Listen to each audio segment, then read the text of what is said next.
صلاح الدین ایوبی اپنے خیمے میں بیٹھے ہیں تو ایک بی بی آ گئی، اس قبیلے کا کوئی شخص مسلمان نہیں ہوتا، بی بی آئی آگے کہنے لگی میرے 4 بیٹے جنگ میں کھو گئے، چھوٹے چھوٹے بچے جنگ میں کھو گئے، مل نہیں رہے، فوجیوں کو حکم دے مجھے میرے بچے تلاش کر کے دیں۔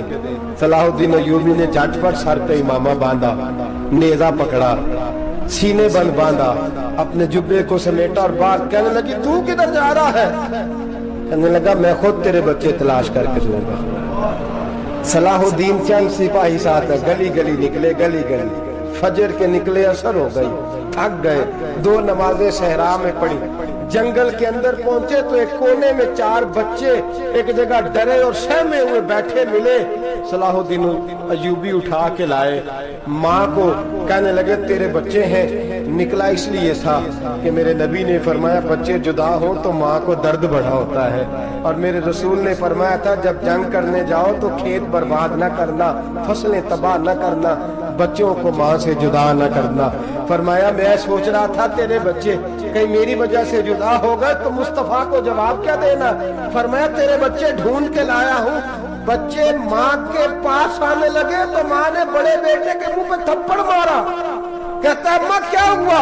کہنے لگے تو نے سنا نہیں کہ دشمن کے بچوں کی اتنی حفاظت کرتا ہے، میرے پاس نہ جا، اس کے قدموں میں بیٹھ جا، جس نبی کے غلام اتنے سچے ہیں وہ نبی کتنا سچا ہوگا۔ بنو قریظہ اور بنو نذیر 2 محلے تھے یہودیوں کے، یہودیوں نے بڑی عہد شکنی کی تو نبی پاک صلی اللہ علیہ وسلم نے ان کو بے دخل کر دیا، مدینے سے نکال دیا، مدینہ منورہ سے۔ یہودی نکل گئے مدینہ طیبہ سے، تو جب وہ نکل کے جا رہے تھے تو ان کے مکان، ان کے باغ، ان کی جائیدادیں بچ گئیں۔ نبی پاک علیہ السلام نے انصار مدینہ کو پہلے بلایا، جاگ رہے ہیں نا آپ لوگ؟ پیسے آتے کسی کو برے لگتے ہیں، اب تو یہ بھی حلال حرام کی تمیز بھی اٹھتی جا رہی ہے۔ جائیداد، باغ، مال، علاقہ خالی ہوا ہے، وہ چلے گئے، لوگ تو ڈھونڈتے پھرتے ہیں۔ اللہ خیر فرمائے، شاملہ ہر جگہ ملتی نہیں ہے شہروں میں، وہ کس کس نے نام کرا لیا، کدھر گئی ہے کوئی خبر ہی نہیں، خالی جگہ پڑی ہے۔ میرے نبی پاک علیہ السلام نے پہلے انصار مدینہ کو بلایا، حضور نے فرمایا انصاریوں بہت بڑی جائیدادیں یہودیوں کی، بنو نذیر اور بنو قریظہ محلے خالی ہو گئے، میرا دل کرتا ہے وہ تمہیں دے دوں، اس لیے کہ تم نے اپنے مہاجر بھائیوں کے ساتھ بڑا تعاون کیا، جائیدادیں تم نے دے دی ہیں، مکانات دے دیے ہیں، بڑا کچھ تم نے دیا ہے، میرا دل کرتا ہے وہ تمہارے نام کر دوں۔ تو انصار مدینہ کیا کہنے لگے یا رسول اللہ دے تو ہم نے دیا ہے پر وہ بیچارے جھچکتے ہی رہتے ہیں، وہ جھچکتے ہی رہتے ہیں، کھل کے ہماری چیزیں استعمال نہیں کرتے۔ تو حضور ہم تو پہلے ہی انصار ہیں، ہمارے پاس بڑا کچھ ہے۔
قید کر لیا، 4 مسلمان تھے، تبلیغ کرنے گئے، جنگ کرنے گئے، جہاد کرتے کرتے کافروں سے لڑتے لڑتے تاتاری قوم میں چلے گئے،